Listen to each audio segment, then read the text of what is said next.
Hello, everyone. My name is Dipal, and thank you, Gordon, for handing over. I had no idea it was that long. That's amazing. You're so young. Thank you. So guys, I wanted to share my journey through Esprit. On the slide, you see my career journey through GSK. I've been with GSK for about 19 years, so not far behind Gordon. And most of my career, I'm from Australia originally, so most of my career was in Australia. The first few years in various different roles, and then I joined the Esprit program whilst in Australia itself. And then since then, so Esprit probably started just where you see the government affairs position, and I went through about 4 rotations in Esprit. So my first 2 rotations were in Australia itself.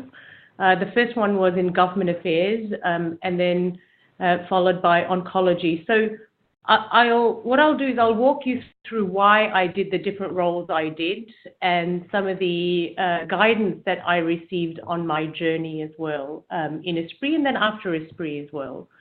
And then I'll jump forward to what I'm doing today. So most of my career had been in sales and marketing. So I started as a rep in Australia, and then I moved into the medical function of the organization, and then I moved back into the commercial function of the organization, and then into Esprit. And interestingly, my first year of Esprit, my GM at the time said to me, you should really consider working in government affairs. And to be totally honest with you, I came from commercial and I had no idea what to do in government affairs and wasn't quite sure if I wanted to do government affairs, to be honest. But okay, you know what? This was guidance from my GM at the time, and I've been very fortunate to have very good mentors and coaches throughout my years at GSK. And she said to me at the time, she said, you won't understand the value of the roles I'm asking you to take on until you become a GM yourself one day. And at that time, at that early point in my career, I wasn't even thinking I'd ever get to a GM position. But years later, when I became a GM, I valued the advice she gave me in the roles that she suggested I do. So my first rotation was in government affairs, and then I moved, so I had a lot of sales experience, but I had no sales management experience at that stage. So my second rotation then was into a national sales manager role in oncology. This was still in Australia.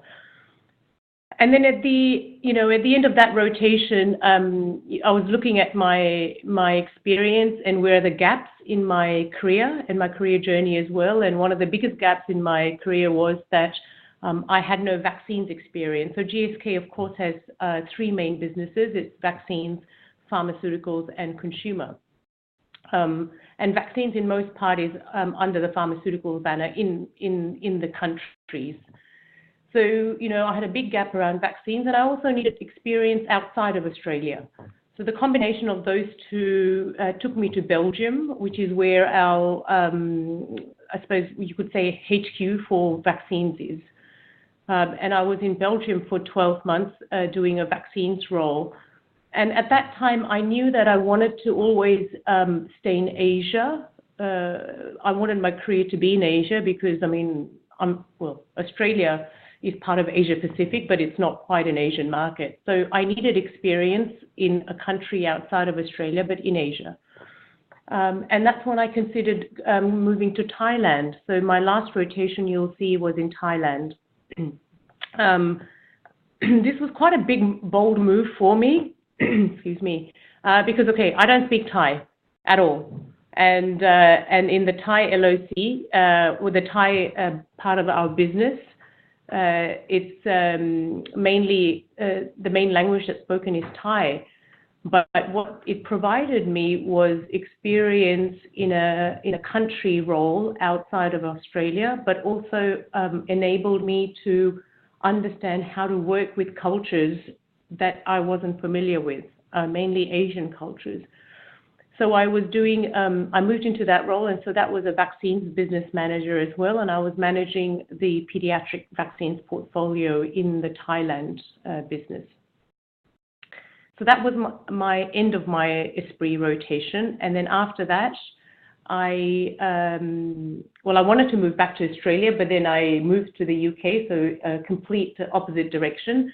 So I came back to the UK at that time, and I was the marketing director for a few of our brands in Europe, so managing a few of the European brands in the European countries. At the end of that,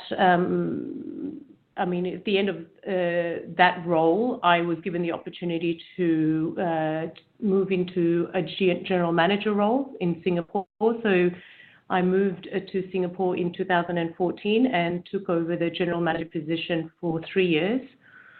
And then the middle of last year, I moved into my current role, which is the commercial head for our respiratory portfolio for emerging markets. And emerging markets for us is everything ex-US, ex-Europe. So it takes on all of South America, Middle East, Russia, China, India, Turkey as well. And one of the main reasons I wanted to work in emerging markets was most of my career, my CV had been now in Asia. I had worked in Europe, but I had no emerging market experience. So this was one of those roles that I wanted to take on because it gave me experience in yet again another part of the world and broadens my experience and my CV.